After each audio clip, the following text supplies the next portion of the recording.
Simone's continued trouncing by sweeping 4 straight races has taken its toll on the points. Almost a whole wind's worth separates himself and Freesia. But Donington is a much smaller and intimate affair compared to last week's jaunt at the Nürburgring. Will it help Gernot hold close and fight to beat Tomas on the track? We'll find out soon as we get ready to watch Round 7 of the Lotus 79 Sunday Grand Prix Series. And you'll see it all live here on the Global SimRacing Channel. Hi, I'm Joe Peak, and with me in the booth is Peter Mackay. Behind the scenes is our director, Ryan Bauer, and he's using cameras provided by Dougie Beard. Donington Park is among a slew of classic British tracks available here on iRacing. For the uninitiated, we have our handy track guide to show you around.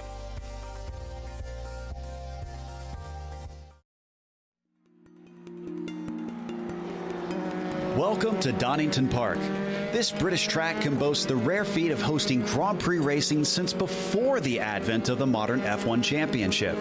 About a half-hour northeast of Birmingham, cars and bikes of many types have competed here. There are 2 layouts that can be driven: the Grand Prix version, which is roughly 2.5 miles, or the National Circuit, which is just under 2 miles. The only difference between them is the addition of the Melbourne and Goddard's hairpins at the end of the lap. This circuit is known for its fast, sweeping bends and difficulty in overtaking. There's also some extremely tricky blind apexes like at McLean's and Coppice. Ironically, one of the most famous and more difficult high-speed turns is called the Old Hairpin. Resembling nothing of its name, it includes a frustrating kinked entry and a very critical corner exit that leads to a long piece of uphill acceleration. The first turn of Redgate is a popular place for overtakes, but it carries an unusual danger. The pit exit empties right into the racing line, and if stops are expected during the race, it can prompt some treacherous exchanges.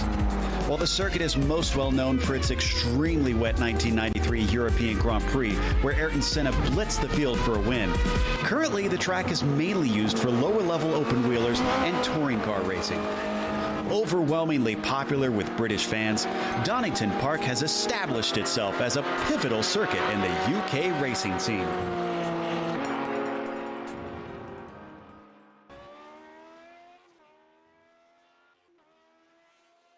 There you see a few of the views around here at Donington Park. But Peter, it's over on your side of the pond, so I feel like you're a little more familiar than I. Yes, and as regular viewers of GSRC know, I'm a massive motorcycle racing fan, and this circuit is very close to motorcycle fans here in the United Kingdom. It actually began as a motorcycle circuit all the way back in 1931 and was the brainchild of a certain Fred Craner, which of course the circuit's most distinct section in Sector 1, Craner Curves, is named after and has been hosting Grand Prix since before the Second World War. So certainly a historic track, and it's had its financial difficulties over the years, especially having a failed attempt at bringing F1 back again, but back to its full strength now under the guardianship of MSV. And well, for these Lotus 79s, you couldn't get a more suitable layout, really getting to use all the attributes of this car: the big aerodynamic grip, great braking performance, and of course good engine power as well. We're in for an absolute cracker. I'm sure the drivers will have a big smile on their faces. Let's take a look at the championship real quick as qualifying continues. Simone, as I mentioned, look at that, 50 points ahead of Freesia. And then only 5 points back between Freesia and Seppa, and then a few more back to Bycroft. Then we get a big jump. It's actually kind of impressive that Granberg is still in the top 5, but it just shows you how few have had very good consistency over the course of the season, because Granberg himself hasn't really had much of a good race since Long Beach Round 2. What about the team's championship here, Peter? Why don't you run us down that? So at the moment, it's Scuderia Ferrari leading by 2 points from Equipe Renault Elf, with John Player Special Team Lotus just 3 points back. Of course, the John Player livery so synonymous with the Lotus 79, it was known as Black Betty, with Colin Chapman and Mario Andretti. Marlboro Team McLaren are in 4th, with the Shadow Racing Team in 5th. for today's race. As we mentioned, we are at round 7. 32 laps that they're going to be taking on today in this open setup series. But they got to keep it clean around here, not just because it'll be easy to slip off into the grass, but because if they get too many incident points, they'll either get a drive-through or they'll be given a DQ on the spot. Looks like we've already got our provisional pole sitter having finished his 2 laps. Scotty Rina is just ahead of Nicola Kochi, who just went off on his 2nd lap. So Kochi is not going to be able to try and challenge Ascari for the pole position. But we're waiting on Freesia to set his first time. Yeah, let's see what Gernot Freesia can do. It's been a return to form for one of the most experienced drivers in the field, running the #1 plate today, the top-rated driver, the top seed, if you prefer, running the beautiful Marlborough James Hunt livery for McLaren into the final hairpin called Goddard's, and then he's got to try and get the wheel straightened up hard on the power, really unleash that Cosworth DFB engine. It just sings. It's interesting, we've got a brilliant camera angle here thanks to our expert cameraman Dougie Beard, which we've affectionately known as Cosworth DFV Cam. And interesting, it makes the engine look like an organ, and I suppose that's quite apt because, well, it makes just a song to be worshipped. Yeah, there you see it right there. Good enough for 5th for Gernot. He's still got half a second to make up to get up to Ascari, and looks like he's the best one placed to try and challenge for that pole position, as most of our other fast drivers have already finished qualifying. In fact, I think the only other one we're waiting on is Jukka Tolinen out there, as Alessandro Parigi is not on track and he won't be setting a time. Tolinen, both laps though did not count, so he will still start from the back of the grid. That leaves us just the #1 of Gernot Freesia. There are 2 bonus points for that pole position, so even more reason for him to try and get one over on Rinna. Well, let's see what it's going to be as he comes up to Goddard's. It's got a slight crest here. And then as he comes off, he has to counter steer just a little bit, comes across the timing line. A 15.7 is quicker, and that'll put him into 3rd just as the bell rings and qualifying is over. Your starting order for today has Scotty Rina on the pole with Nicola Kochi starting 2nd. Gernot Freesia jumps up to 3rd, but still is not going to take those 2 bonus points. Severdy Seppa starts in 4th, followed by Martin Granberg in the P5 spot. And then you've got Pauli Partanen in 6th, Peter Kines in 7th, and Paul Williams in 8th. Row 5 has Daniel Banker on the inside with Timothy Reed to the outside. Starting on the 6th row of the grid will be Timo Karhalainen and Andreas Henkel. Row 7 sees Dennis Shanning and Jean-Francois Mata. Row 8 is Pablo Suarez and Ove Trengarade, one of our regulars in the Grand Prix Legends series. Row 9 is Alistair Reed and Barry West. And row 10 sees Claude Remillard and Keith Herner rolling off in 20th. Last 3, and the last one to put a time in is John Owens in 21st. Then we mentioned Tolinen and Parigi did not set a time in qualifying. As we wait for the last of the field to grid up here, just looking for Freesia, Rinna, West, and Matei. Looks like we've got our front 2. What about West and Matei here? They've got a little bit of time to try and tweak the setup to their liking. Then we got to get going here for round 7. And they're all out. So that means the engines start to rev as the lights come up here for the race at Donington Park. Green flag is out. Off the line, it is not a good start for Rinna. He's already being challenged by Kochi to the outside, but he's not going to be on the optimal line coming into Red Gate. Can he try and power his way the long way around? He might actually have it. They're going to stay wheel to wheel as they head down the Craner curves, but it's going to swing back in favor of Rinna into the old hairpin. If he can just hold on to it here, he could take the lead back, and he gets it. Wow, that is brave. Oh, big crash behind. Big roadblock there as well. A number of cars off, but back with the leaders to go down Craner curves on cold tyres and really slinging it side by side. Really tough. Brilliant eyes up driving there from Ascari Rinna and Nicola Kochi, and big risk early on from those guys, but Rinna just about holds it. Now, Ascari Rinna will surely be in a motivated mood today because, of course, no Thomas Simon here, so a good opportunity to claw back some championship points. Not sure who it began with, but I did see both Reed and Williams have to bring the cars back on track. We'll try to come back to that replay in a little bit. Meanwhile, up at the front, Rinna's got his work cut out from Nicola Kochi. Has had some speed recently and is thinking about a win. Let's see if he can manage it as they come out of Goddard's to complete the first lap. It is Rinna, Kochi, Friscia, Seppa, and Granberg, your top 5. Yep, riding on board with Nicola Kochi right now in the Parmalat Brabham. Right now, the world's fastest yogurt brand, down the Carrera curves we go. And I guess Kochi, he's going to have to try and get on Oskari Rinna's case as soon as he possibly can, because if he lets Rinna get into a rhythm, he could really pull away. But good start as well from Gernot Fritsch in 3rd position. He's now onto the back of Kochi, and maybe is he the guy who can lay the challenge down to Oskari Rinna today. We've seen mistakes like that. I think Kochi could give up the spot. He had 2 wheels off in the old hairpin as they come around Coppice onto the backstretch here towards the S's. Friscia close, but not close enough. We ride on board with his helmet cam, and he starts to fall off through there. Why don't we try and take a moment to see what happened, because I think we've got a brief respite from the battle to check out the replay of the start. Well, there we go. As I said, Reed and Williams, I know, involved in it. That would be the 22 and the 14. Here we go. So this is just after the incident. That looks like, I think, Williams. Barry West in there as well. Oh, interesting. And he's involved in 2 incidents then, because he actually got hit coming into the final corner. So as they come into the old hairpin, did somebody have an off? Did someone spin? No, he got tipped around. I'm not sure who that was, but it certainly looks like he got a good shove from behind.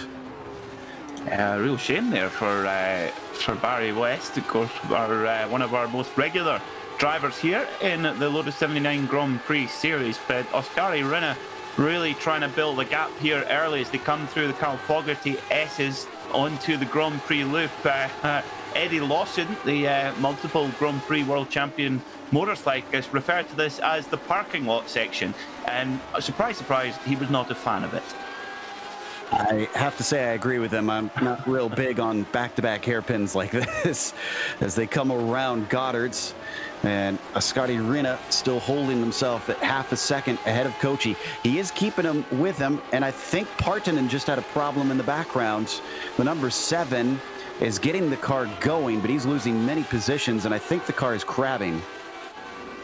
Tell you what, Rinna on another planet in pace here compared to Gernot Fritsch. Over half a second between those guys right now in the pace of the top 2, and Gernot Fritsch in 3rd. Severi Seppa sitting in 4th right now, but lapping a touch slower again than Gernot Fritsch. Oof, dearie me. Not a good start for Pauli Kalevi Partanen either. Yeah, that was Daniel Banker and the yellow 23 that you saw clipping him that unfortunately seemed to have disrupted the suspension of Pauli. And that's why he had to eventually take a tow, parked it on the front stretch, and I assume his day is done. Surprisingly, despite a number of incidents at the start, Partanen is our first DNF of 23 cars out there today. 22 are still going. We're watching Banker on the screen now. He's trying to play catch up on Schoening and Hankel. This is for 7th place. Obi Trengrade in there as well, of course, one of our front runners in the Grand Prix Legends series on 8:30 a.m. Eastern every Saturday here on the Global SimRacing Channel. Join myself and Ryan Walker, double scotch for the broadcast there, and Obi's been running at the front all season as well, so great to have him with us here. And but you know how much I love Japanese motorsport, Joe. I love the look of this car. So simple, but this is, it couldn't be from anywhere else, could it? You're making me wonder what a Scottish accent sounds like trying to pronounce Japanese right now. But Well, there is an amazing connection between, particularly in, well, you know, with my previous life in the whiskey world, the collaboration between Japan and Scotland is much stronger than you might imagine. Interesting. Well, we switched back to Barry West in the meantime. He's on his teammate Paul Williams. And I believe that was Williams that we're watching on the initial replay, and not West. They got turned around there. Similar looking cars. Karhalainen is going to be coming up beside him despite the wing damage. Is much quicker. West gives it up quite easily. Yeah, Barry West just living on to fight another day there. It's a long race. 32 laps around Donington Park is a tough run. Well, maybe not so much in time, but in terms of your concentration level, very, very important indeed. Back at the front, Oskari Rinne, the guy who's able to lap consistently in the 116s. Nicola Kochi there in the last lap, just dropping back into the 117 bracket. So Rinne really starting to ask questions now. Now, speaking of Japanese design and Japanese characters, if we look at the helmet cam for Oskari Rinne, he actually runs an Andre Lotterer replica helmet, and of course Andrew Lotterer is Swiss but did a lot of his racing out in Japan, and he's got some wonderful Japanese characters on the roof of his helmet, or the crown, or whatever you want to call it. Looks really, really cool. It's a nice design. There it is. Yeah, there's the number 2 swinging it into Melbourne as he's chased by the Italian. They've almost hit a bit of a stall here, it looks like, because they're all kind of staying just over 1 second apart from one another through much of the top 5. Yeah, it's relatively steady, of course, at this point in the race. Let's see how they come over the line at. What can Oskari Rinne do? It drops back into the 117s. The absolute... Whoa, Kochi responds 0.2 of a second faster for the Italian last time by. So Rinne, he's human after all. Look at that. It's back and forth. It's kind of going back and forward like an accordion right now. Ooh, he's really pushing the car. There you see the lap comparison between them. Nicola is trying to hustle this thing up there to the number 2. And in the means of doing that, in the meantime, Gernot Frische is falling back to 1.8 seconds back. He is dropping. Can the Italian manage to chase him down and challenge the Finn as they come up to the S's? This is going to be one of those critical places, trying to get a decent exit to prevent an attack into the next set of hairpins, and Oskari is quick through there. He extends himself another 10th faster than Kochi. Back behind them, we've got a battle for 16th place, almost 15th, just ahead of them. That's Suarez, but Rimmeyaard and Herner are right nose to tail. Yep, absolutely. It does not get any less frantic. And whoa, look at these very jazzy purple gloves. It's like he's been in hand squashing some grapes, making some wine with these gloves on, perhaps, and then jumped in the race car afterwards. Whoa! So we see the car in front there with the lovely Warsteiner livery as well, which automatically is my favourite because it's promoting a brewery. McLeod almost was attacked down into Melbourne as it seemed that Herner isn't concerned with a winery right now. He wants to take down a brewery as the 22 continues to lead him. They've dropped off a bit with that exchange coming through Melbourne. Suarez managing to pull a gap because of them going side by side into there. You can see how distant he is ahead now. Just a reminder, folks, if you're watching in on your favourite driver here on the Global SimRacing Channel, use the same software we have here in the booth. Log on to gsrc.tv and you get the same timing screen we use here in the booth. Really good way to keep a track on who are the movers and shakers in this field. And in one of these contests, Joe, where there's just little fine margins here and there, those just little nuances in lap time can really make a difference. In fact, we saw one of those little nuances because he almost slipped up through Coppice, but now he's got a great run coming down into Melbourne, and Keith Herner can finally get this one done, potentially. He's got to be clean off the corner. He's not. He spins the wheels, and here comes Claude back at him. He's going to have the inside into Goddard's. as they slow up into the hairpin. He's given plenty of space. This one looks a lot cleaner for Herner, and he starts to peel away, but now there's trouble behind because Karjalainen and Barry West are starting to challenge on the 22. Good move there from Suarez.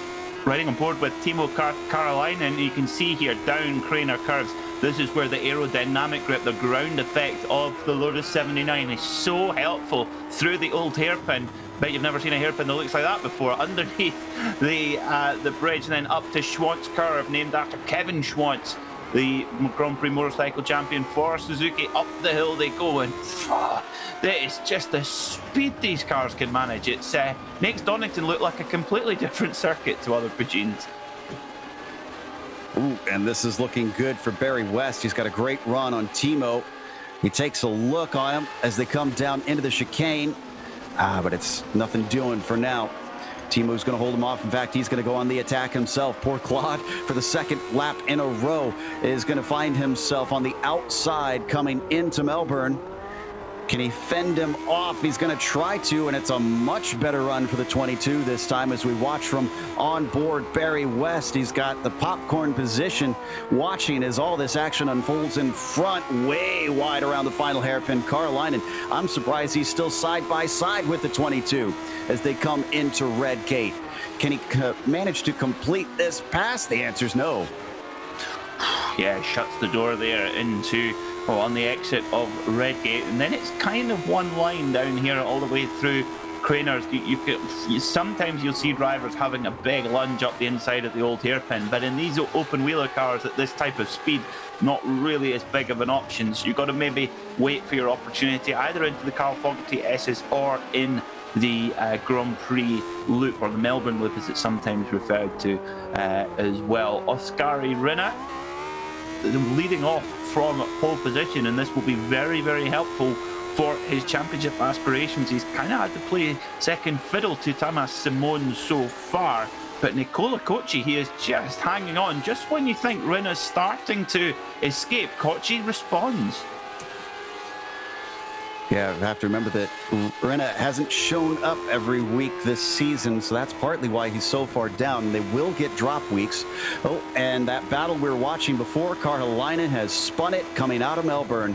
The number 8 falls further down the order. There you see him getting it going once again, but that hands over the position he was fighting so hard to hold on to as Barry West gets promoted to 18th. To take Karjalainen, thought he would maybe come into pit lane there because the car looks pretty wounded, but carrying on, real tenacity there from Karjalainen. Let's see what happens. There's already a little bit of front wing damage already. Barry West having a look up the inside. Do they make contact? Oh no, Karjalainen just loops it around, and whoa. Well, actually, no further damage. That damage obviously incurred a little bit earlier on, perhaps in that opening lap incident. Yeah, I think that's where that came from, as he is just struggling today. That car looks like a handful. He's down to 21st from that spin and is just cruising along after that. Ooh, a little bit of look to the inside. Was that Williams or was that West? That was West trying to attack on Rimmejaard. He's going to get another shot at it. Let's see if he can complete the deal. They come into the first of the 2 hairpins. He's given space at the apex, almost swings it wide, and he's going to lose traction. So Claude once again doing a magnificent job fending off all comers. Ooh, Barry West is he's in feisty mood today, isn't he, Joe? This is don't know what he's had for breakfast this morning, but he's fighting hard, is Barry in the 16 car. Back at the front, still absolutely nothing to separate Rinne and Cocci. In fact, they can only be separated by 0.06 of a second on that last lap. Absolutely incredible. So Cocci's pushing, but Rinne just able to control it for now. But we're only just gone past 1/3 distance, so you've got to think who's got the staying power, who can sit at this pace consistently, because they're lapping in another universe to the rest of the field, but who can do it over and over again? That's going to be the secret here. Once again, less than a 1/10 between them. Rinne and Cocci both hitting that 16.7 mark. But as these two hold station, really a lot of the fun has been between West and Remillard.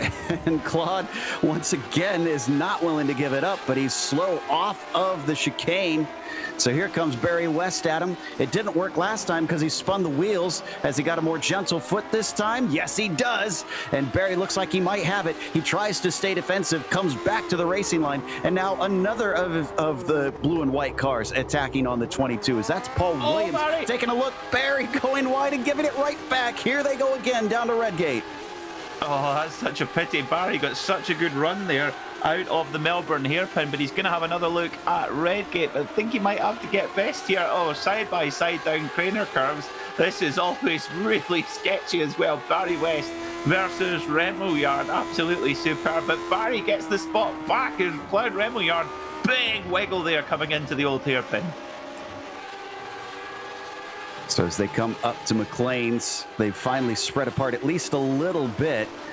But that was frantic for a number of laps. Williams still watching from behind, and that's Timothy Reed, another one that we know was involved in the opening wreck. So I suspect that the 11 is out of position and trying to climb his way back through the field. It's been tough going because still in 20th. He started this race in 10th.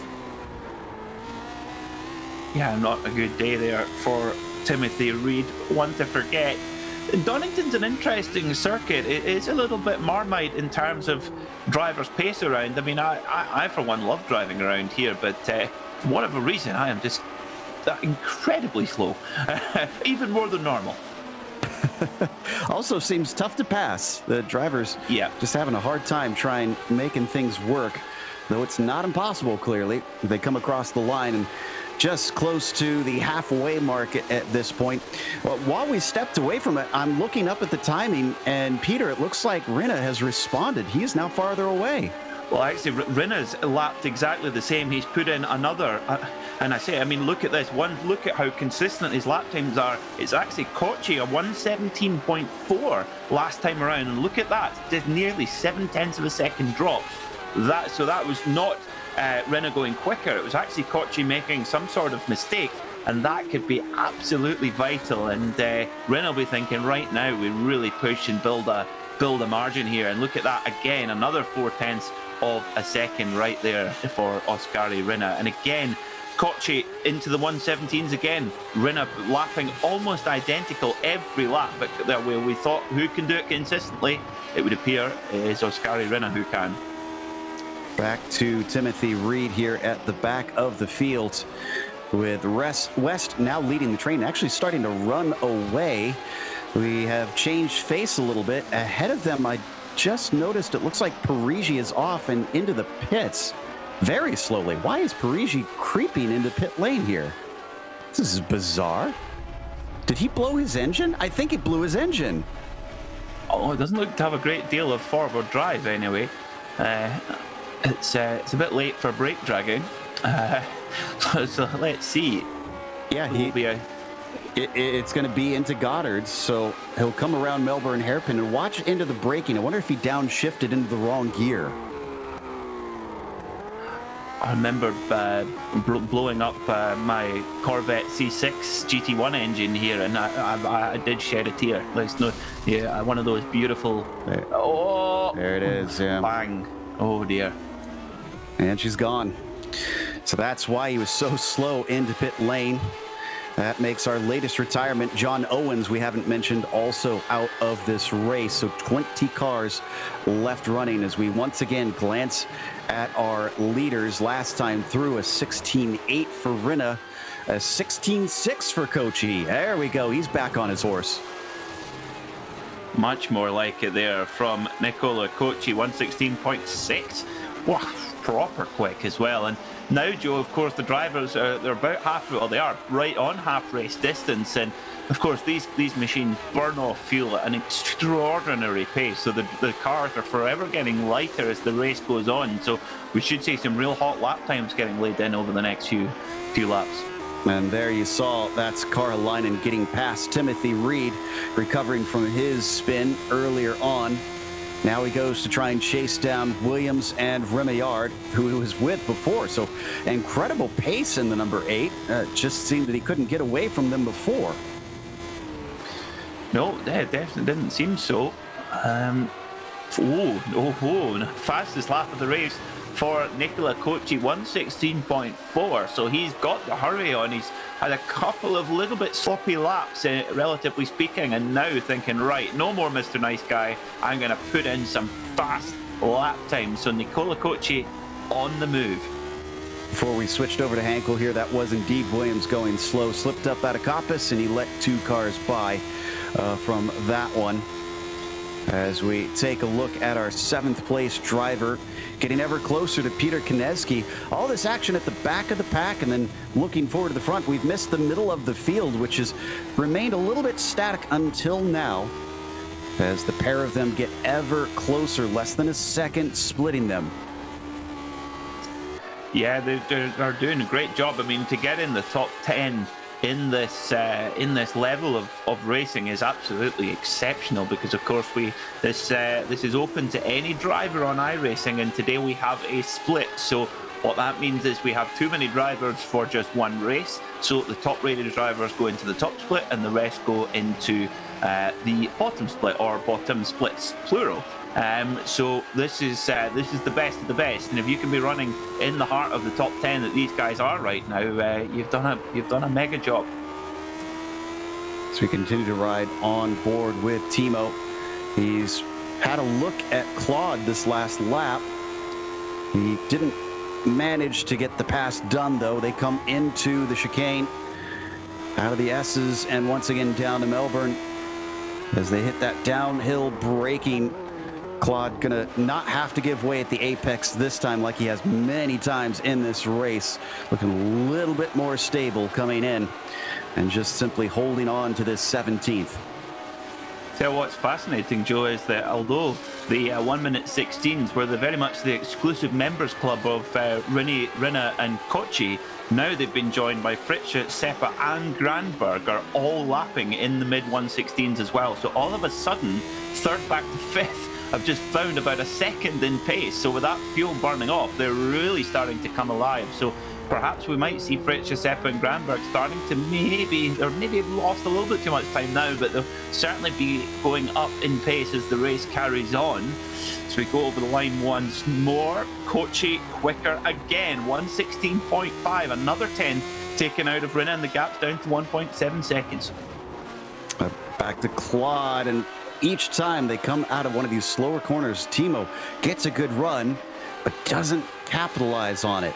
Let's see if maybe he'll try something here soon. He's going to take a poke down into the S's, then reconsiders it. He gets another great launch, comes down to the Melbourne hairpin. Once again, looks down to the inside. Millard's going to half shut the door, launch off the corner, and actually get himself away from that yellow 8.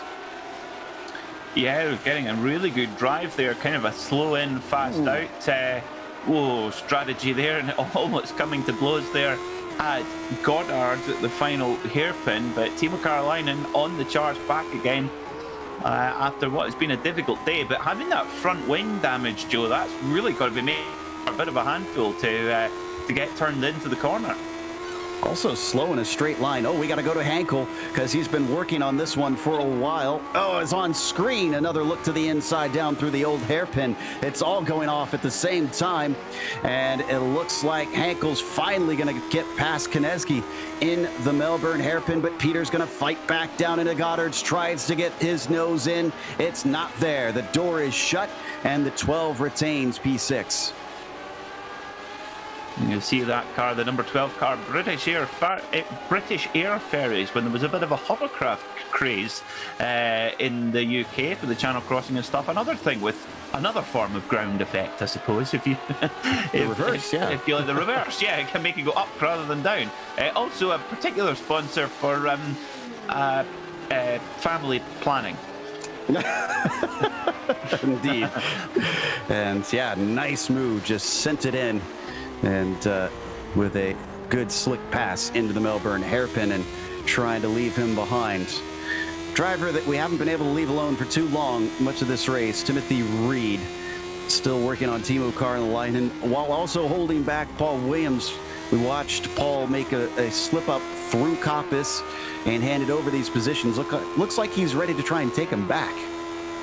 Yeah, he's going to try it. Is Williams in that white and blue elf-backed machine. Interesting back at the front. Well, Oskari Rinne answering back again. So just when Kochi looks like he might be reeling it back in, Rinne just responds. It's almost as if he's got that little tiny bit extra. He's running at 99% and he can bop it up to 100 at will. You just look at that, this entire race, Rinne and Kochi, although they haven't been wheel to wheel, they've been absolutely locked in a battle, and it's been back and forth. It would just take the tiniest mistake from Rinne and Kochi would be there, but it's been a very controlled drive from the number 2 car. Back to Timothy Reed once again. Oh, and Alistair Reed. We keep forgetting we have 2 Reeds out here. So we hop on board with him. Looking back, this is Jukka Tolinen just behind him. The driver, one of only 2 that failed to qualify, is indeed making good on the pace that he had if he could have just gotten a clean lap in Q, as he's up to 13th, looking at 12th. A really good climb up the field. I mean, to make that much ground at a circuit like Donington Park is mighty impressive. Oh my word, look at that lap time.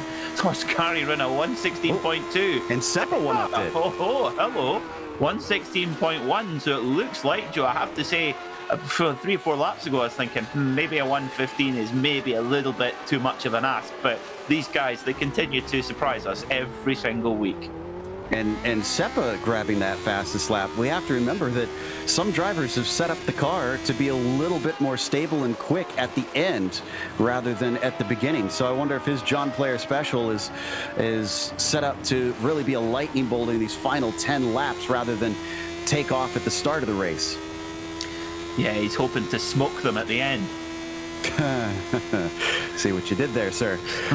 Meanwhile, as we watch on board the Finn, I'm keeping half an eye on this, and I'll give a shout if Alistair Reed finds himself under threat from Tolinen, because that continues to be quite close. But we've got to go back to Barry West one more time in the meantime.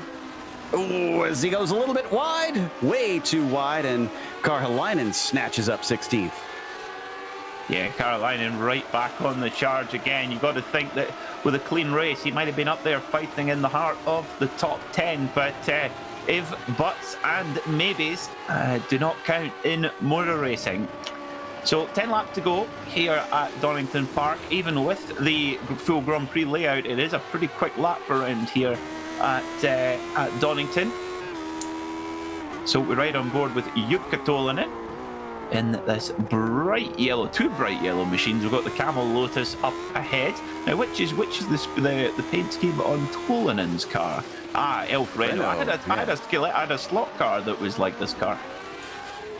Well, I'm sure that Tolinen is hoping that this thing behaves like a slot car and is just on rails. And in fact, he's going to have a go at getting by Reed, but Reed doesn't fight it at all.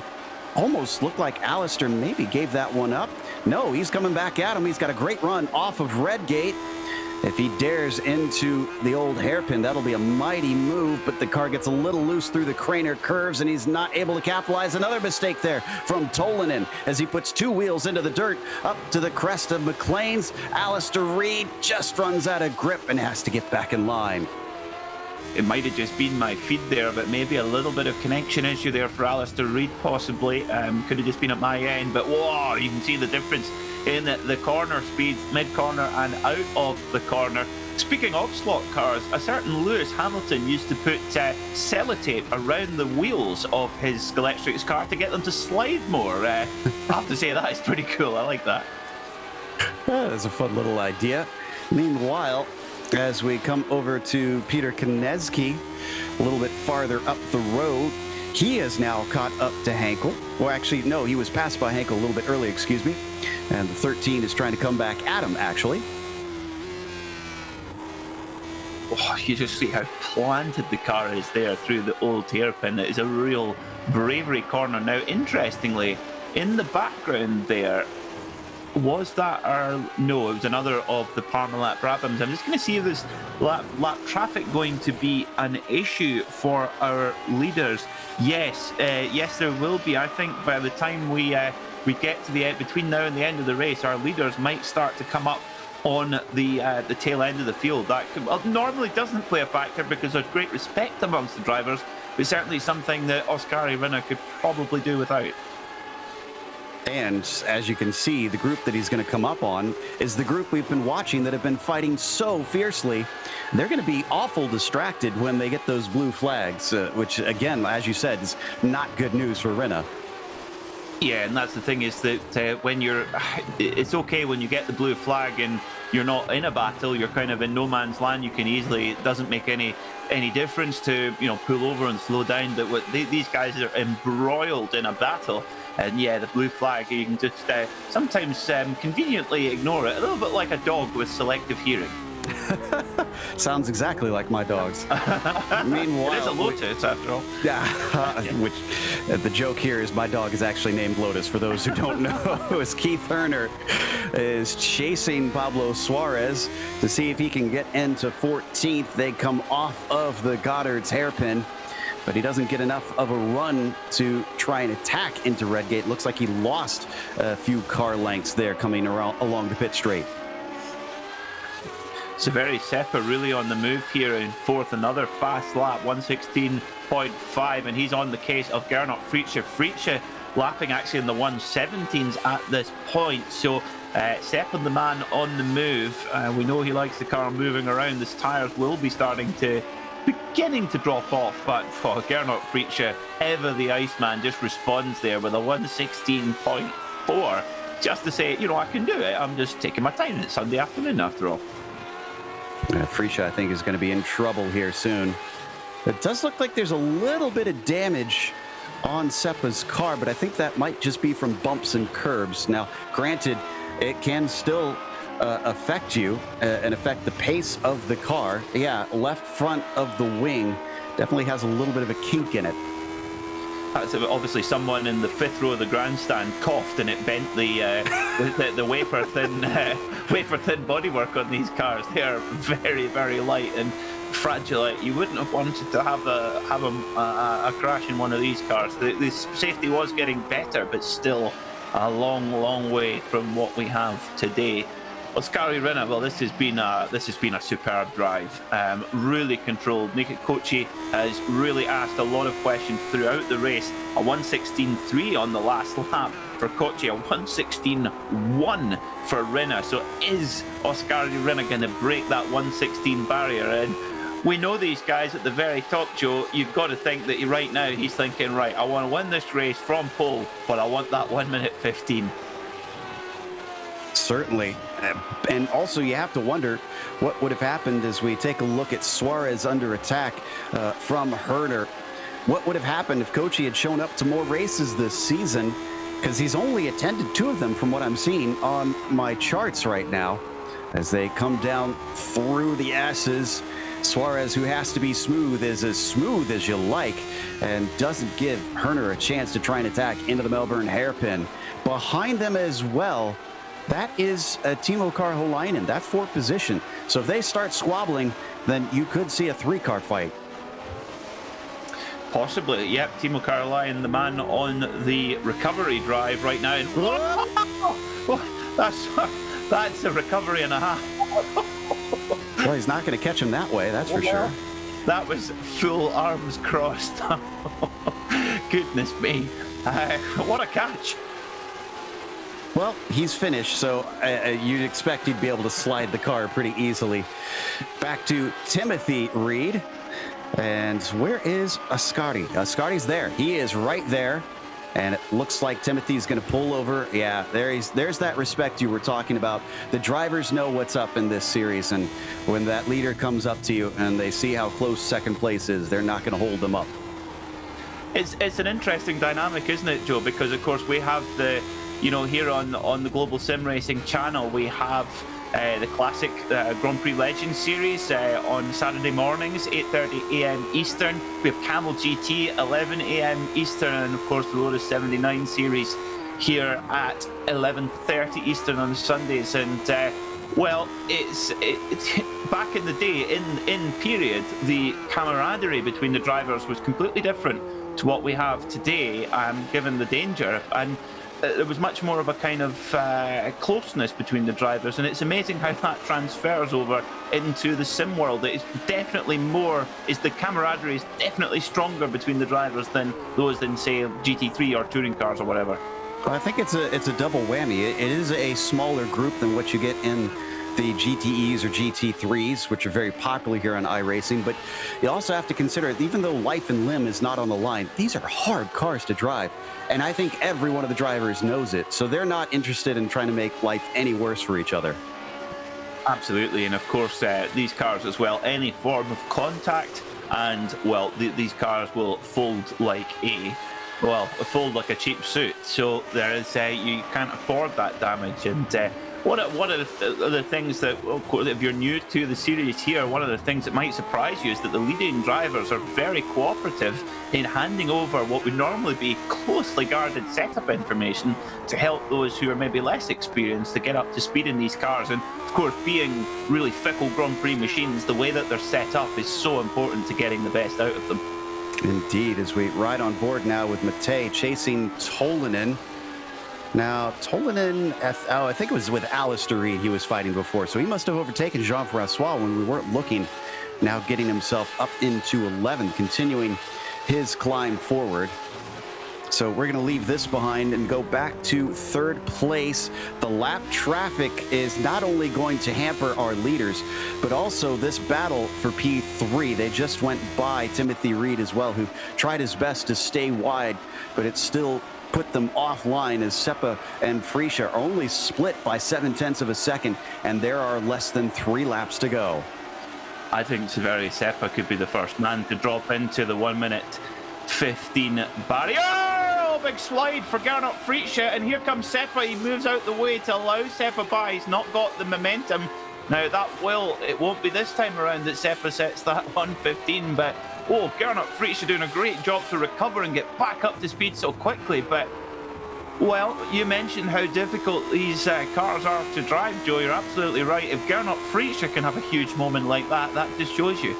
Absolutely. Seppa said, move, Frecia, get out the way, and he takes third with that one. But he's got to hold him off for the remainder. Oh, still sliding. I think Frecia maybe had messed up the tires a little bit earlier in the lap. Seeing him struggling now. That's not a lapped car, or that's not a 4-position car behind them. That's a lapped car, Timothy Reed. The next one back, Martin Granberg. I mentioned him needing a good race. I think a top 5 will do for him, as he's currently riding a little ways back behind this battle for the podium. There you see him on track. Yeah, he's bagging the points, though. That's the main thing. He's just there all the time, just booking the points, adding them all up, and as others can maybe hit problems. Martin Granberg, he's really impressed me this season, Joe. He's put together a really solid season, and yeah, very impressive approach to it as well. And really only 12 seconds off the outrageous pace of Oskari Rinne. So yeah, very strong drive.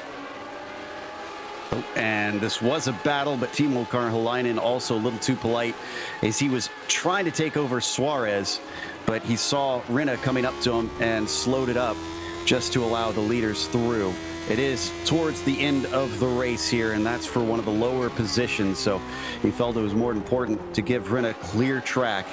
There you see our leader getting ready to take the white flag. Now, we didn't get to cover it, but Konecki had some sort of issue, and oh, actually, you know, it was a connection problem. I'm just seeing now. Peter Konecki, the number 13, who was in the mid-pack, is no longer in the race because of the nature of the internet sometimes. He has lost his connection. Yeah, the internet. Who would have thought a Cosworth DFE would be more reliable than a modern-day internet connection? There you go. But yeah, Oskari Rinne just on a bit of a cruise now, backing off slightly. Kochi's still pushing super hard on 116.2 last time by, but this has been a textbook performance from Oskari Rinne in this Fly Saudi Airlines Williams. with the Andre Lotterer helmet. I have to say, I love that. It's a brilliant design. RI helmet as well. Very cool indeed. Another, of course, Japanese helmet manufacturer. And another thing to note here is that Seppa and Freesia are the only two in the top 4 points that are also in the top 4. Actually, you know what? Martin Granberg, I guess, if we go to the top 5. So 3 in the top 5. And Kochi and Rinna, who are going to be first and second, are not up there. So as we watch our leader who's coming to the line, the number 2 takes the victory here today at Donington Park, as Nicola Kochi follows him as he's been the whole race, 1.5 seconds back, nothing between them. No, there was just a proper blow-for-blow battle there between Rinna and Kochi, as we see Ovi Trengrade here in the Honda liveried machine with Daniel Banker in the Copper Sukar. I'm sure I'm getting the pronunciation wrong. Probably means State Sugar Company, I would imagine. But anyway, up towards the final corner they go at Goddard's. Trengrade backs off, and that's one thing at Ovi Trengrade. If the move is not on, he will not throw. He will not throw a 1% move. He will live to fight another day. Over the line they go. Trengrade has to give best, but brilliant run from those guys as well. Looks like that's the last of our battles on the track as the remaining cars on the lead lap come across the line. We're going to take a quick break here on the Global Sim Racing Channel.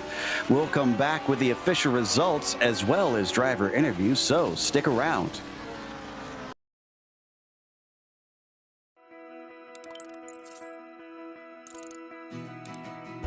iRacing is a sim racing game that combines a true-to-life racing experience with an online community of virtual racers from all around the globe.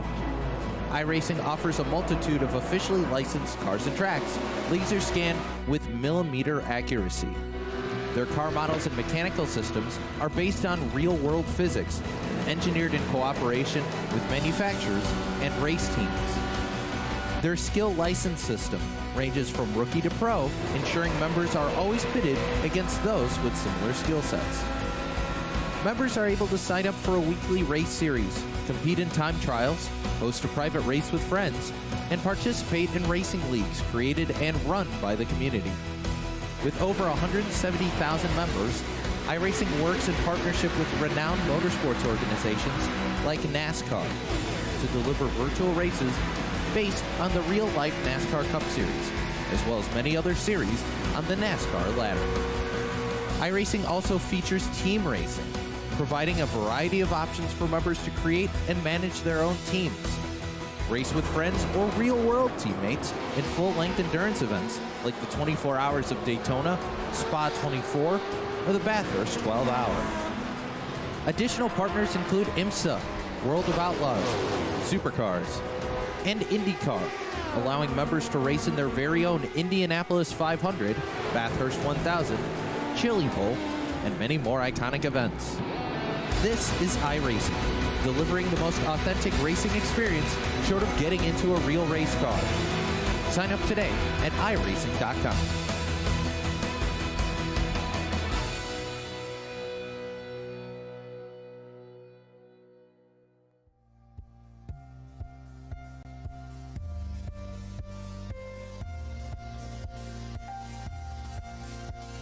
Welcome back to Donington Park. Round 7 for the Lotus 79 Prix series wound up going to Ascari Rinna. He had to work for this one, and he even admitted it in the chat afterwards, saying he was under pressure from Kochi all race. So I think he was indeed pushing. Kochi with second place was ahead of Severi Seppa. A late race move managed to give him that podium position over Gernot Freesia, who was ahead of him for much of the way. Freesia settles for 4th, ahead of valuable points for Martin Granberg, who takes 5th. How about Hankel, qualifying 12th and finishing 6th today? Good climb. Similar for Dennis Shaning behind him, who went from 13th to 7th. Then you've got Daniel Banker finishing P8, Ove Trangerade in 9th, and Tolinen made up for his lack of qualifying by going from 22nd to 10th. Alistair Reed finished in 11th, followed by Jean-Francois Mata, who was the last car on the lead lap, in 12th. Timo Karhalainen finished 13th, with Pablo Suarez in 14th and Keith Herner rounding out the top 15. Paul Williams finished 16th, followed by Barry West, Timothy Reed, Claude Remillard and Peter Konecki. And everyone there down, unfortunately, was a DNF today. So that will take us to our first interview. Oskari Rinne, who took the win, but only by a second and a half. And it sounds like you were being hustled the entire way. I guess there was no respite that whole race, Oskari, to try and relax. Yeah, not really. I mean, I thought I would be able to go faster, but I just did not have the confidence in the car to go faster. So I guess I was under pressure. I thought I could make a gap, but I wasn't able. But good thing still that I was able to win, because I think my last win has been last season Spa, so it had been a long time. Indeed, I just saw that myself, that you finally kicked off a victory this season. You've also been missing a couple of the races, if I'm looking at the points correctly. Do you think your attendance can solidify up and you can make a real go at the championship? No, I don't think so. I mean, I gave it everything last season, pretty much to make as many races as I could, but this season I just try to make every race like that fits my schedule and my other things. So I don't think so. And Thomas has been pretty good again, so it would be really hard to catch him. Well, next week, if you want a real challenge, we've got Mount Panorama. Do you think you'll be able to attend, or is that one that you give a pass? I would love to. I mean, it's a fantastic track, but I can't tell for sure yet, so we'll see. All right. Well, we'll keep an eye out for you. And again, congratulations on the first victory of 2021, Oskari. And we'll hope to see you as many races as possible. Yeah, thank you very much, guys. And in the meantime, we've got second place finisher Nicola Cocci. Peter has caught up with the Italian that kept Rinne honest. Nicola, welcome to the GSRC commentary box. That was a blow-for-blow race. You and Oskari were trading fast laps the whole way. Tell us about your day. Hey, yeah, guys. It was hard. Let me tell you, it was hard. My left hand really hurts right now.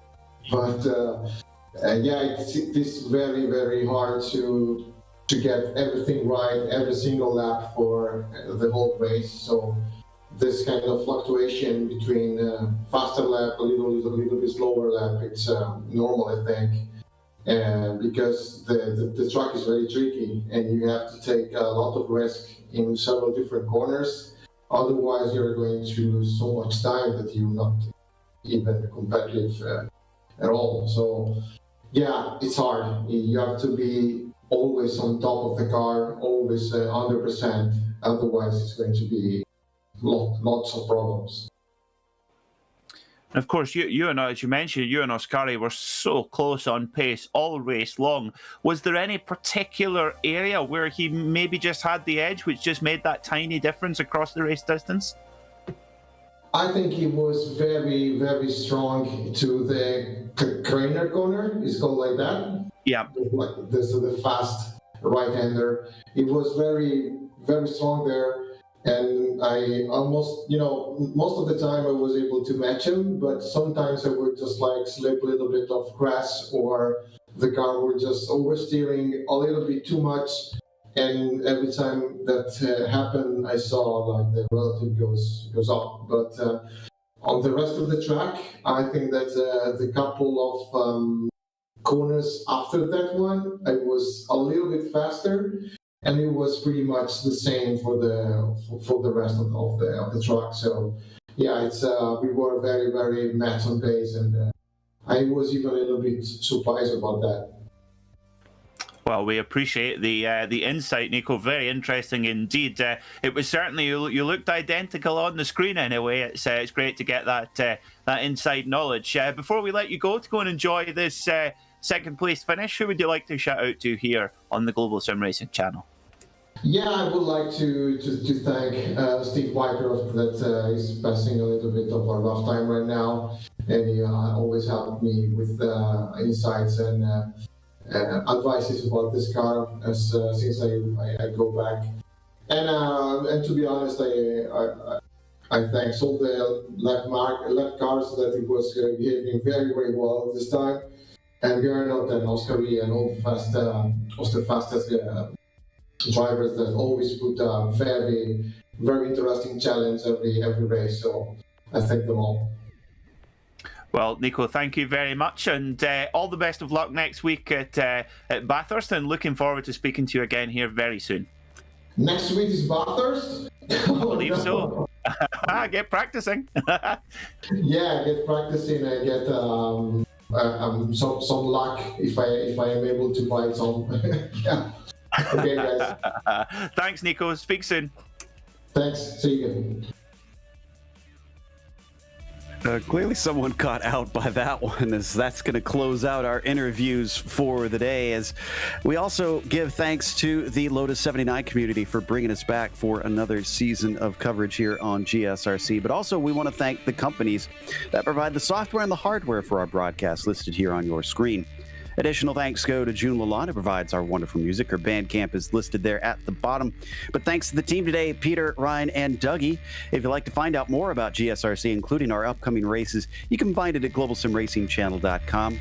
And also checking out our social media is a big help. Our Twitter is at GSR Channel, Facebook, Global Sim Racing Channel, and Instagram, GSRC_Graham.